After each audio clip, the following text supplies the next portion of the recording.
last week's was an error. There was an error. An error in the machine. The machine was a misnomer. Was broken. Internet! What's up, Internet? What's going on? This video was actually recorded last week and was set to upload while I was out of town on vacation. I was up in Alaska, tooling around, doing things up there, but we'll get to that later. Due to computer and technology malfunction, this didn't upload, and I'm having to redo the audio due to I don't even really know what the issue was, but it just failed to upload, and processing had an issue, and so we're going over last week's video this week. On the upside, we're going to go ahead and have a pretty long video here, and there will be a video coming up pretty shortly in the next 2 days of what's been going on over this weekend. I have a 3-day weekend on top of the little vacation, so going to be doing a lot of work on the tanks and a few other projects coming up. And anyhow, so let's get on to the 240 after the trimming and moving stuff around. I still have a lot of stuff to move around and a lot of things to do in this tank. But as per usual, it being my tank, I take my sweet time getting anything done in my scapes and things like that. Work and things get in the way, and art projects and other things I got coming down the pipe tend to get in the way, and well, that's how things go.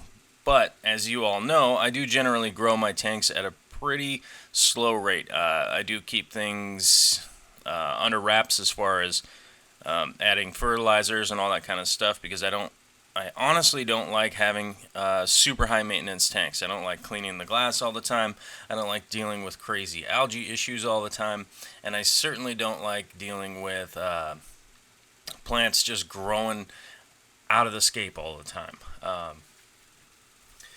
So for me, it's kind of a personal thing, because these are my tanks. I let them go nice and slow, and I definitely do go step by step. Probably even slower than a snail's pace, but I just let things kind of go as they're going to go. But after the trim, a lot of things have started to rebound in proper fashion, which, by the way, I would always give to be the best piece of advice. If you are going to be growing a planted aquarium, trimming is probably some of the best advice that I could give you as far as maintaining a good scape and keeping healthy plants and keeping them growing at a quick pace. Here in this weird little shrimp feeding video, this is the first time I've ever seen this happen. I mixed up my food with too much water, and basically the food started dissolving pretty much as soon as it hit the water, and it started sending food out all over the place. So every little shrimp was sort of just picking up their own little piece and eating on it, and it wasn't a shrimp feeding frenzy as normally is the case. It was actually, everybody was just chilled out, I guess eating dinner, I guess would be the perspective for the rest of us, I guess. But otherwise, this tank has a few things going on that really need to be addressed as far as I'm concerned. Coming up pretty soon, I need to move a lot of the driftwood. I need to get a lot of things moved around plants-wise. A lot of the crypts got to move to the back. They're in the front of the Ludwigia right now, which is kind of just driving me nuts. It's like scaping 101. And I went ahead and broke my own rules of doing a scape in a proper fashion, but that's all right. Innovation creates mistakes. Whether or not I was innovating or not is the question, but either way, there's quite a few things that need to get addressed in this tank still. As you can see there, some of the open holes I've been moving and pulling crypts out and putting them into more appropriate places as far as the scape goes to make more sense of it. And I'm also sort of turning this into a Dutch style tank. There's pretty much going to be not very many rocks or driftwood or any of that kind of stuff. Most of the flow in this tank is going to be residing under the fact that there is plant levels all over the place. There's going to be some driftwood that just really can't be moved, some of that ironwood there, and a few other things, but they'll be pretty quickly overgrown, and you won't really notice them from the scape. But I do want to start doing more of the Dutch style tanks that are basically just packed with areas of plants, and so I've been working on that, and I'm going to go ahead and be, I don't know if sacrificing is the right word, but this tank will be the candidate for that, mainly because this is the crystal shrimp colony, and I feel like it's the best candidate of what I have to be doing stuff like that. The new 180 that I have that's still dry is I'm doing some of the hardscape on it right now. That one's going to be the more technical hardscape and stuff like that kind of tank. Moving on to the sump out of the 240. I get so many questions about this.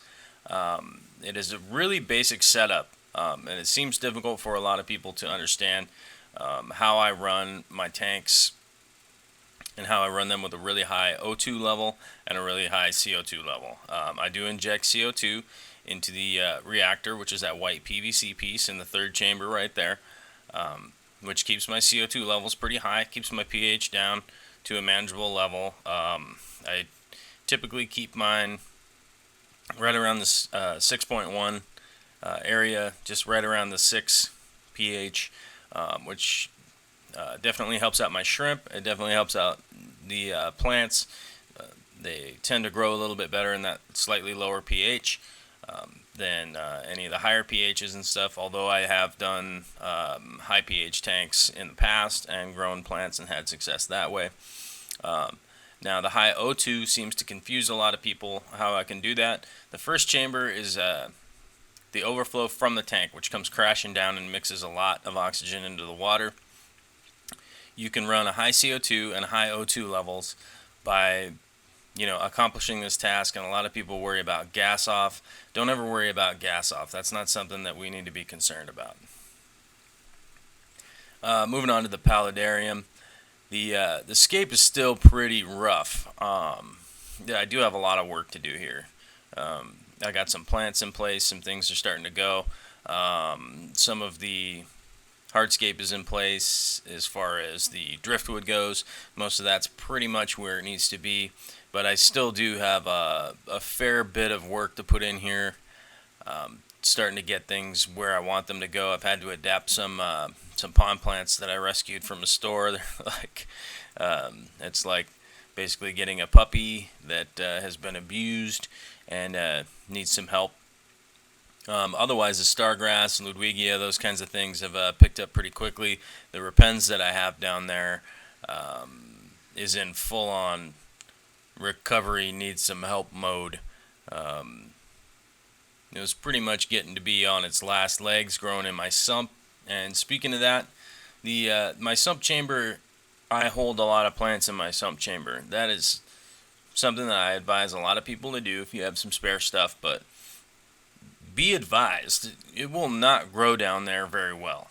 It will basically put your plant in a holding pattern going on down there unless you really put in some serious work to have a good substrate base down there, timed lights, all that kind of stuff that you do in your main tank, which to me ultimately becomes a pretty big waste of time because the sump tank is for maintenance and filtration and all that stuff. Just focus on that and use one of the chambers down there as a holding tank. That's generally what I do. I just hold my plants down there when it's time to pull them up and do something with them. And you can see the repens is kind of beat up. But you know, it's still a surviving plant, and it'll be fine once it gets growing. Everything will be going along. The stargrass I moved over is already starting to go bananas. It's starting to grow pretty quickly. So I'm going to go ahead and be getting that trimmed this weekend. The Ludwigia has already adapted and started rooting. That's going to get trimmed also. A few of the other plants. Oh, and there's some fog on the horizon there. You see that fog rolling in? My lady was vaping and vaped right in front of the camera. Up on the above the water line here, this is one of the areas that really needs work. As you can see, I still haven't painted the background yet. I've sort of got an idea of what I want to paint back there. I'm kind of waiting for the full, I guess, vision or whatever, the artist vision of what I want to do in the back there. But I have a good idea what I want to do to fill in the back. It's just going to be, you know, a couple hours of legwork to get it done and get it to a point where I want it. You know, being a pain in the ass like I am, I'm sure I'll have to end up doing it a couple of times to get it just right. But I am getting pretty tired of the butcher paper background and seeing the equipment. You can see the overflows and everything over there. Here's some of the sprouts I got going that I'm pretty excited about. These plants right here, I'm really looking forward to growing them out. I cannot remember the scientific name. I can't even remember the street name of them. But you'll see once they get growing why I'm excited about them. They're also kind of pseudo-terrestrial plants, so I'm kind of excited to get them going up in an area of a tank that's not just completely underwater, and see where we can go from there. But yeah, this is the above water line. It kind of starts giving you an idea how doing a paludarium like this sort of gives you two tanks in one. You have this above area, above the water, and then you also have underneath the water line with fish and shrimp or whatever you're going to do underneath there. Some of the arrowhead is adapted, some of it has died, some of it's just going to have to get junked and composted. But that's going to be the video for this week. Well, for last week, this week. Go ahead and click the subscribe button, like and comment and blah, blah, blah, and I'll be hollering at y'all later. Alright, bye.